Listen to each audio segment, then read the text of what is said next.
Hello, you guys. Welcome to my channel. If you haven't subscribed, go ahead and click on the subscribe button. So today, let's talk about beater car. I heard online, I read everything, everywhere they said, well, if you want to be rich, get a beater car. So what is a beater car, right? A beater car is basically it's an old car that have a lot of mileage. You don't care about uh, the way it look.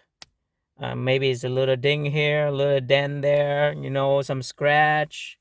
Basically, it's not a good looking car. It's just an old car that's getting you from A to B. So that's a beater car, right?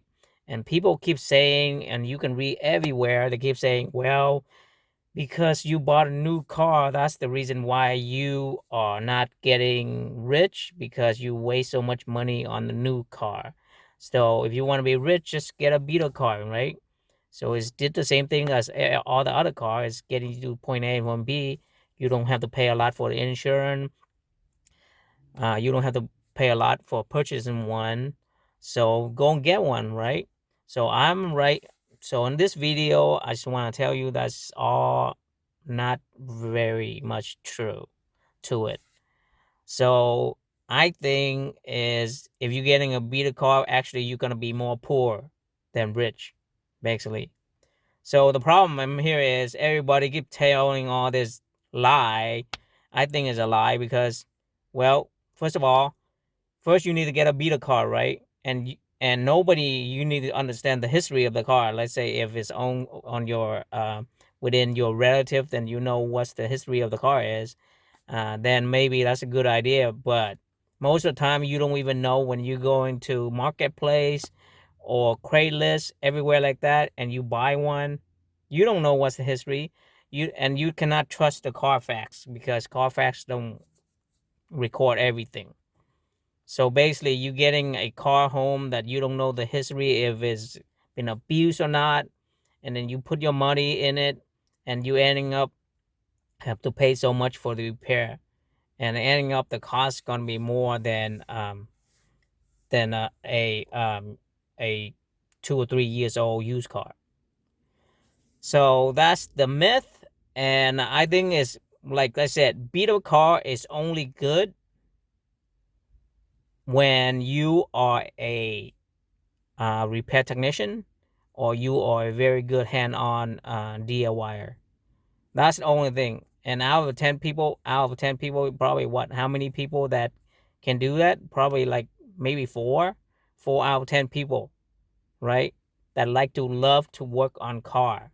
So imagine this: if you have an old car that is 10 or more years old, most of the car have plastic and rubber go out with the heat and the time, right? So a lot of rubber line, a lot of plastic line that's gonna be break all the time when you have an old car. And every time, imagine every little stuff you have to bring into the independent shop or the dealer to get it fixed. And each time the diagnostic fee is $150 per hour. Imagine how much you're gonna pay just to get that car running, right? So it's never good to have a beater car. If you're not in those 4 out of 10 people that love to work on car, beater car is basically is a mess. Basically, it's a endless repair. Basically, so I'm not sure why they put a whole bunch of video up here and they're saying, oh yeah, you want to be rich, you gotta buy a beater car, and some even suggest that you buy a beater car, you need to buy a backup beater car, and that's just ridiculous, right? Because when you buy a beater car and then you have to buy a backup beater car just in case your beater car went down, that's just ridiculous. So you basically you paying two times the insurance, and then now you have to fix two time. So that's just ridiculous. I don't know why they give all kind of advice like that, but it doesn't not make any sense at all. Now, what makes sense is if you're not those hand on, like I said, 4 out of 10 people that love to work on car. If you're not those people, the best advice I can give you or is really work as you buy a 2 or 3 years old car. You know, those things. If you buy a Toyota or a Honda 2 or 3 years old, those things can last for a long time, and surely it's going to save you a lot of money because you don't have to get hit with that depreciation within the first 1 or 2 year. So you save money on that, and that is just the best advice for everyone, right? But don't listen to those people that keep saying, well, it's a good idea to buy a beetle car. It's going to save you a lot of money. Well, it's not going to save you a lot of money, but you have to fix it all the time. And if you don't know how to fix it, all the little stuff, and you have to bring to the shop, it's going to cost you 2 or 300 every time. So how much money because you're thinking about it, right? You don't have money. That's why you buy a beetle car in the beginning, right? So now you have to pay for repair all the time with all that plastic and rubber piece that's gonna break. That's just it doesn't make any sense at all. It doesn't make any sense at all. And I don't know why people keep putting all this junk stuff up there. They're saying, well, yeah, you want to be rich, you have to buy a beetle car. That's the only thing because beetle car you don't have to pay a higher insurance. You don't have to worry about people gonna break in your car because the car is already bad itself, and you're gonna save a lot of money. Eh, I don't see how you're gonna save a lot of money, right? If you don't know how to fix a car or really want to learn how to fix a car, then it's gonna be tough. I don't see what's the reason why people keep coming up and say all those stuff because it's ridiculous.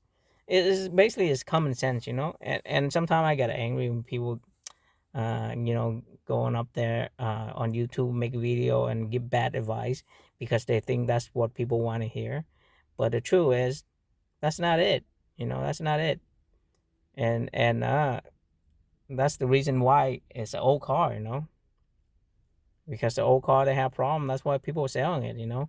Nobody want to sell a good car, a good running working car without there's two options. Maybe someone that's car belongs to someone that's already passed away, like an old person that passed away. That's one of the thing. Or maybe that person just win a lottery or something, and then or have just make more money than usual, and then they just their wife want them to get a new car, and yeah, I mean that's reasonable. But most of the time, every time they sell on the used market, there's always a problem with the car. There's always a problem with the car. That's why they're selling it. That's why they want to get rid of it, so they can get another one that without that problem. It's some kind of problem that they cannot fix, so they want to toss it away and pass it on to another people, and that's the only reason why. So when you don't know how to look at the car, or you don't know how to do inspection on buying a used car, you just fall in a trap. And basically, you're gonna put money to it over and over and over. If you have to bring it to the shop, every little stuff you have to bring to the shop, it's gonna cost you money, and it's gonna cost you more than $100 every time. So I don't see what's the reason why I get a beetle car when you already poor. In the beginning, you already poor. That's why you want to get a beetle car, right? So I don't see the reason why you're gonna be rich. Like I said, the best way is get a 2 or 3 years old car, um, that's actually still in working condition, in good condition. Then you can basically you can, I guess, you can get benefit out of that, and that's it.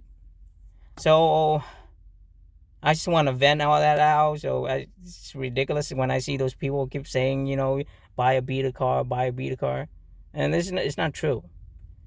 Anyway, I hope you guys got something out of it, and I will see you guys on the next video. All right, bye.